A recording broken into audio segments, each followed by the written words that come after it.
સુરતમાં કારખાનાની દિવાલ ધરાશયી friend for woman and child સંસ્થા દ્વારા અકસ્માતગ્રસ્ત મજૂરને તાત્કાલિક મદદ કરાઈ.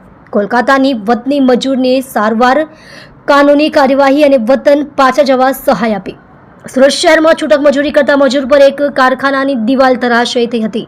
આ ઘટનામાં મજૂર ગંભીર રીતે ઇજાગ્રસ્ત થયા હતા. આ મજૂર મૂળ કોલકાતાના વતની છે અને સુરતમાં એકલા રહી મજૂરી કરતા હતા. ઘટનાની જાણ નાનપુરાની કિન્નર નૂરી કુંવરના માધ્યમથી FFWC સંસ્થાની સભ્ય હેતલબેન નાયક સુધી પહોંચી હતી.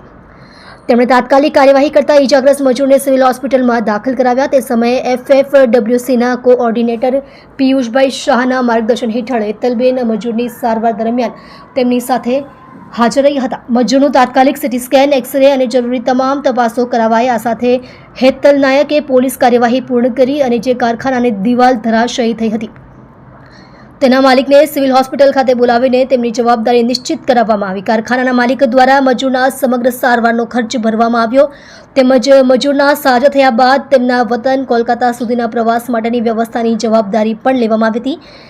FFWC સભ્ય હેતલ નાયક અને કોઓર્ડિનેટર પિયુષભાઈના સહયોગથી અકસ્માતગ્રસ્ત મજૂરને તાત્કાલિક તબીબી સારવાર, કાનૂની સહાય અને આર્થિક મદદ પૂરી પાડવામાં આવી. આ ઘટના સામાજિક સંગઠનોની તત્પરતા અને સમાજ પ્રત્યેની તેમની જવાબદારીનું ઉદાહરણ છે.